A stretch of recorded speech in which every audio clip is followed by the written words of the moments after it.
A huge thank you to Jeff Holmes for bringing you today's video via Patreon.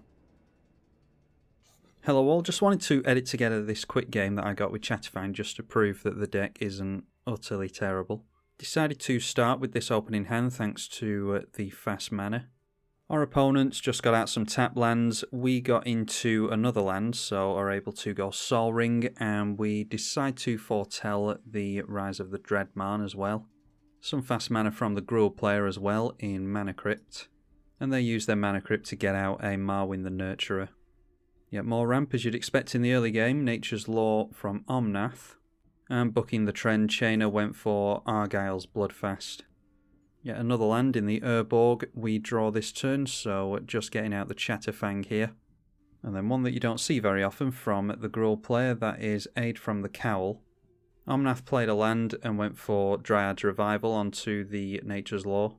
And we don't keep our Chatterfang around for very long, unfortunately, because the Chainer player decided on Plaguecrafter. But we draw our third land in a row, that's Ancient Tombs, so that immediately pays for the command attacks. Instead decided to get the Urborg down though, and tapped out into our Chatterfang once again. Straight round to Omnath's turn, and down comes Omnath, Locus of the Royal. The Gruul player actually missing red mana. Hedron's Archive from Chainer into Lightning Greaves. And we managed to untap with our Chatterfang, drawing yet another land though. So now getting down the Ancient Tomb, we go for Pitiless Plunderer. And going for Blood Artist after that. Not sure if I should have gone for Chittering Witch there. I think I was trying to keep my opponents from getting too worried about us and wiping the board. Omnath plays a Sylvan Scrying to search for a land. Searched up and plays Command Tower. Then the Nature's Law. And now Omnath at a 6/6 swings straight in towards us. We just take the damage here. And then a Shriekmaw. That was hardcast, not evoked. Goes on to our Chatterfang, so we lose that once again. Does trigger the Blood Artist and the Pitiless Plunderer. So I decide to give up on Chatterfang for a bit and go for the Moldavine Reclamation. And follow that up with the Chittering Witch. Trying to set up a combo here. But Moldavine Reclamation doesn't last very long. Barrier Breach being cast by Omnath and exiles 3 enchantments. We do get all the rat tokens. Pitiless Plunderer swings into the left. The green and red player still struggling on colours. Augur of Autumn for Omnath, as well as a Reap and Sow searching for a land. Omnath swings in at the Rakdos player this time. Cavalier of Flame for Chainer, followed by a Necropotence. Only one card in hand, so we'll be able to refill the hand with that. And we just top deck yet another land. Pretty much the only thing that we've top decked into this game, but it does allow us to definitely get down the Chatterfang. So I decide to activate the Chittering Witch and put -2/2 onto the Augur of Autumn. That triggers the Pitiless Plunderer because we had a creature die as well as the Blood Artist. That makes us a Squirrel token because a treasure token was made by the Pitiless Plunderer. So our opponents see that we have infinite there and we have 2 opponents scoop. We use the single black mana from the treasure token and activate Chatterfang. And now we can infinitely kill off squirrel tokens and make infinite treasures, and it's therefore infinite deaths with the Blood Artist. So our opponent scoops there because they also notice the infinite. Just wanted to throw this in here to give you all a taster of what the deck can do. Hopefully you all enjoyed this bonus content, and hopefully you all stick around for the actual game you clicked for. Chatterfang versus Oswald, and we have a no-lander, so we mulligan into a 3-lander with some ramp and card draw, so yeah, I think we're looking good there. I'll get rid of the Earthcraft. We actually don't think we have Earthcraft combo in here. It's just in here for a bit of ramp, and we should have enough tokens to make use of that. No turn 1 play from our opponent, so we draw into another land, get down a tap land and pass. Turn 2 commander from our opponent, as you would expect. Okay, and there's an Urborg for us. I don't think that's relevant yet, so we'll just drop the forest into Sylvan Library, start drawing some cards next turn, try and get away from our opponent. And now seeing a Mishra's Workshop, that takes them straight into a combo piece in Staff of Domination. So now activating their commander, sacrificing the artifact and searching for an artifact with mana value 1 plus the artifact's CMC. So that takes them to Solemn Simulacrum. They get to ramp a land. So first card we draw is Chittering Witch. Let's say always yes and yield. Okay, it's a Polluted Delta, which will be another shuffle effect. Pest Infestation's probably an intelligent thing to keep hold of, so we'll put the Polluted Delta on top because we're going to shuffle this turn with Kodama's Reach anyway. I'll go for a Forest and a Snow Swamp. I want to get up to 7 different land types as soon as possible, just in case we draw into the Field of the Dead. Obviously don't need the basic swamps in play if we've got Urborg that's going to come down. Getting hit by Solemn Simulacrum. And then once again Oswald sacrificing, so we'll go for a 5-drop. So that gets them into more ramp in Gilded Lotus. And then it's Spine of Isar. Hopefully this takes out the Sylvan Library and not a land. Yes, it does. Yeah, now the problem is if we destroy the Spine of Isar, it'll put it back in their hand and they can actually recast it. So maybe we're just best trying to ramp like crazy. I want to hold off on the Urborg because they'll be able to tap this for black mana if we play that. So let's just try and ramp past anything that our opponent can do with us. They'll sacrifice Spine of Isar next turn, go for an 8-drop, and probably blow up one of our lands. So we'll encourage them to blow up the Chatterfang next. Yeah, we see a Grim Monolith, so yeah, there's some combos you can do with that as well. And after that it is Possessed Portal, so that's going to screw up the draws.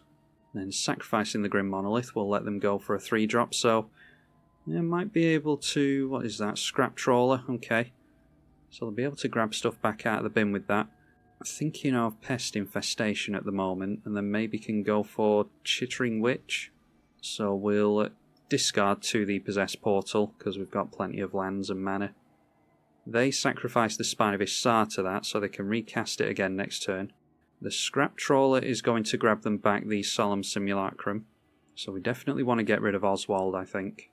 So we'll get Chittering Witch into play so that we get a rat and a squirrel token. Then we can drop the Gaia's Cradle. Tap that down for 4 and we'll target as many artifacts as we can here. And then we can't, if we want to go for Pest Infestation, it'll have to be 2, 4, 6, 7 mana.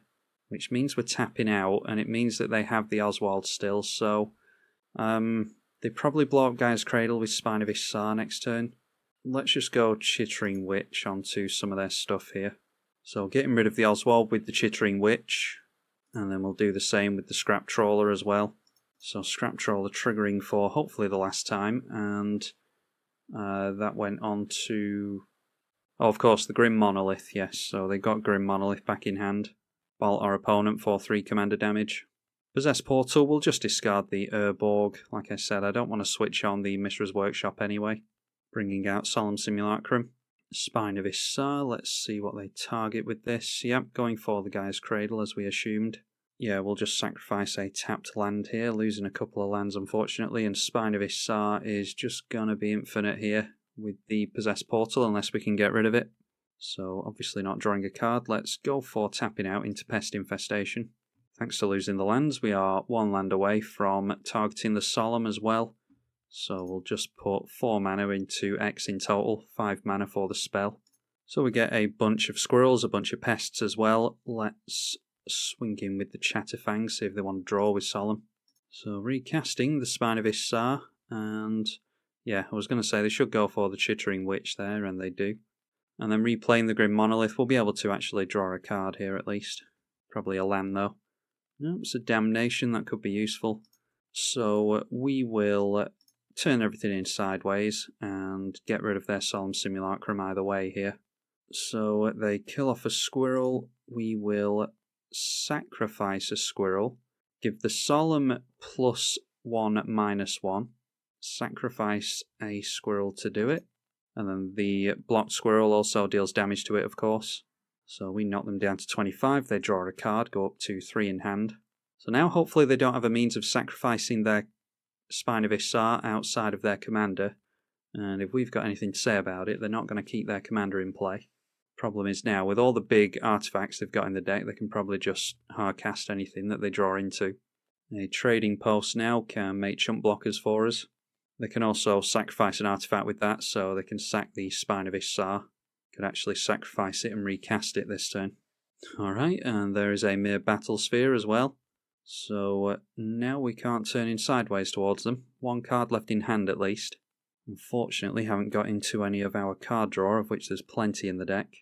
Alright, well, there's some. A Moldavine Reclamation. So we can only sacrifice squirrels with this. We'll see what they do next turn. We'll do it during their turn, because we're not going to be able to do anything with whatever we draw here anyway. Maybe this discourages them from getting their commander out, because we'll be able to point squirrel tokens at it and kill it off. Interesting to see whether or not they sacrifice the Spine of Issar here. They do sack the Spine of Issar, also draw a card to trading post with that ability. Manifold Key, along with the trading post and the Grim Monolith, pretty good. Untapping the Grim Monolith, they could also make the mere Battle Spear unblockable.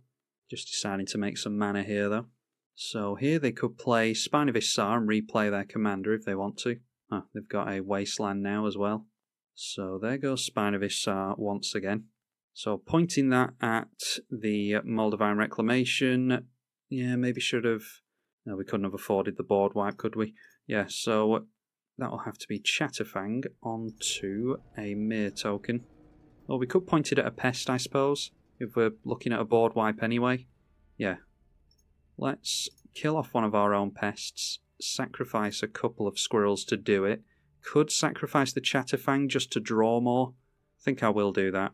So we kill off 4 creatures here. Once the Chatterfang resolves, get into Toski. Gain a life from the Pest as well as the Moldavine Reclamation. Alright, and there is a Deadly Dispute as well. Then Wastelanding one of our lands. And now Mere Battle Sphere can swing in here, and maybe they'll tap the Meres to deal a bunch of damage to us. If they do that, it'll be worth playing out the Toski next turn. They decide not to tap those down, so we'll take the 4 damage. Okay, a Sol Ring is another good target for the Spine of Issar. Crack the Misty Rainforest, so might as well play the Sol Ring. And I think I'll just go for the Skyclave Relic. It's a shame not to have Chatterfang in play with that, but we're not going to keep it in play here. So we make 5 more mana there in artifacts, and holding up the Deadly Dispute, we'll make a treasure and draw a couple of cards. So we can probably chump block the Mere Battle Sphere next turn. Although, again, if they tap out, then I'll hold on to as many tokens as possible for the Toski. Going for sacrificing the Spine of Issar, drawing a card with the trading post again.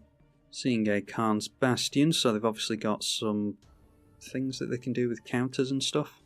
Getting dangerously close to the point where they can start untapping the trading post with Manifold Key and using Spine of Issar twice in a turn. Alright, well, Meteor Golem, that pretty much does the same thing. So yeah, pointing that at the Sol Ring.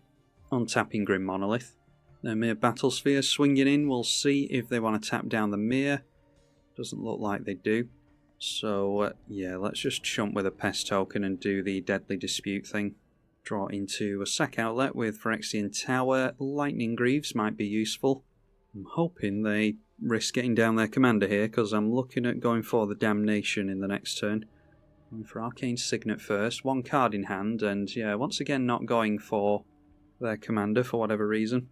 Not going to make use of a sack outlet just yet, so I think we just slam down the Damnation straight away. Going for something, so they might have a protection spell, Teferi's Protection or something like that. Sacrificing a Mere token in order to bring back the Scrap Trawler. And we managed to land that, so gaining a couple of life with the Pests again. Maybe could have floated some mana from the Phyrexian Tower. I'm just trying not to get it blown up by the Spine of Issar. Yeah, let's just drop the Forest and we'll get our Chatterfang into play. They probably go after the Lightning Greaves. So we'll play the Lightning Greaves, throw that on our commander, and we just have to hope that we actually manage to keep our commander alive and manage to get into some kind of token generation. We've had a few token generators, but none that were around when the Chatterfang was, unfortunately. So down comes the Scrap Trawler again. And then floating more mana with the Grim Monolith, being tapped twice there, thanks to the Manifold Key. And there we see our beloved friend, Spine of Issar. And as we thought, going on the Lightning Greaves. Trading Post drawing a card, sacrificing the Spine of Issar. That will trigger the Scrap Trawler and allow them to put pretty much anything they want back into their hand.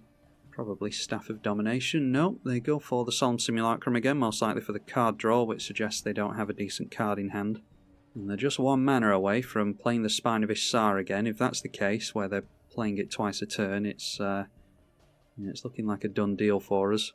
Maybe we see their commander here. No, just Solemn Simulacrum again. And they throw out a Mind Stone as well, so 2 cards in hand. And a Shamanic Revelation, so yeah, just being a bit too slow here, I think. We'll throw out the Toski.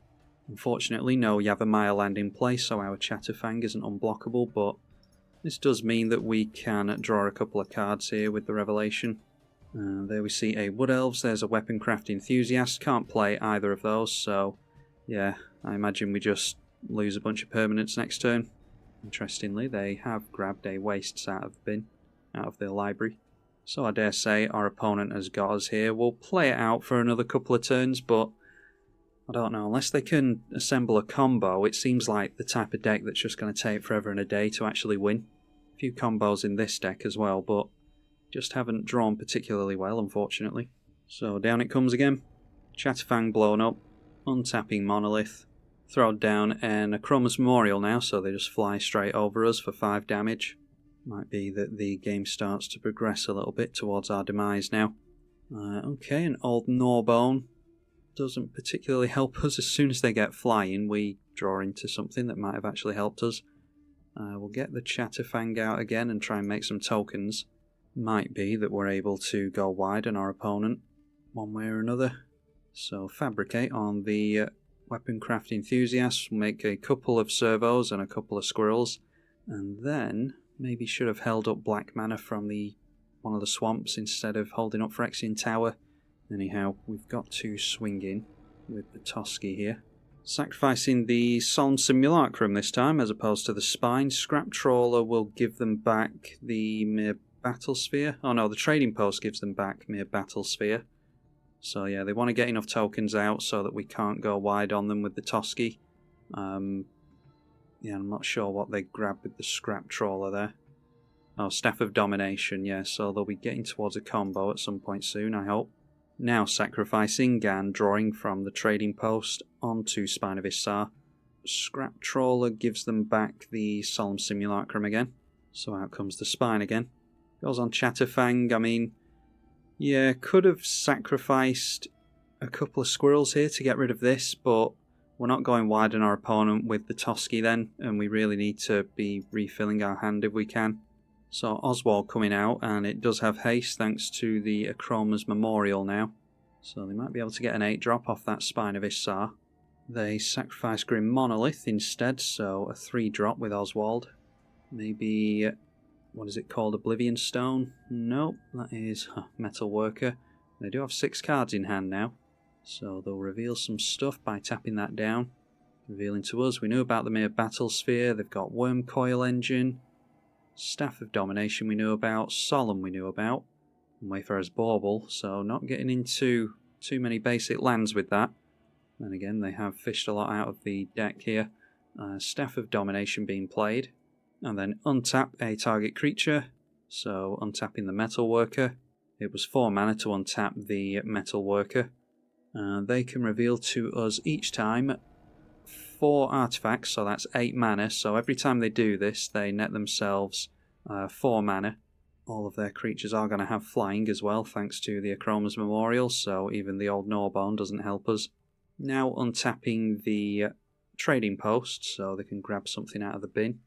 Probably the Possessed Portal, I would think, because they can just infinitely recycle stuff and get stuff back into hand and replay it with the infinite mana. So sacrificing Spine of Issar, that will obviously go back to hand. Scrap Trawler pointed at, the Gilded Lotus, tapping down their Metal Worker for 14 mana now, because they have 7 artifacts that they can reveal to us. Playing out Gilded Lotus, they've played out the Solemn Simulacrum as well. Now activating the Oswald, and that is a Solemn Simulacrum, so going for a 5-drop. drawing a card with Solemn, Scrap Trawler pointed at the Grim Monolith again. And this time that is Ugin's Nexus, so they get an extra turn after this one. So yeah, pretty much with the infinite mana, they get their big scary creatures out. They've all got haste and flying and can just go straight through us. And then at the end of all that, they sacrifice this and do it all over again. So I think I'll just wait for them to develop the board state here so that you can all see it. And with the magic of editing, you won't have to sit through it. Alright, not getting out the near battle sphere for whatever reason. I think our opponent's messing around a little bit here. They swing in with the Worm Coil Engine and the other stuff. Could have had 8 more damage on us there. Noteworthy that they've got a Staff of Nin into play since as well. So they did blow up the Weaponcraft Enthusiast. Sacrificing the Solemn again. Scrap Trawler being pointed at the Solemn. They sacrifice something else there. Oh, it was the Gilded Lotus. Grabbing back the Solemn, and Oswald can go for a 6-drop. And this time it is a Mindslaver, so they can take over our next turn. Yeah, our opponent is really messing about here. They've got another turn after this, so all they really had to do was get out the creatures, turn in at us a couple of times, and yeah, I imagine they've got us at that point. So it's a good game to my opponent. Hopefully you all enjoyed this one. They were just too quick for us, I think. I don't think they could have done anywhere near as much there, anywhere near as quickly if they didn't have that Mishra's Workshop. We do have spot removal for lands, but yeah, just didn't draw too well this game, and our opponent did a really good job of keeping us off pretty much everything that we cast, thanks to the Spine of Issar being cast 27 times. Be sure to consider donating on Patreon if you enjoy having me endure games like this. I'm tribalkai. Thank you for watching.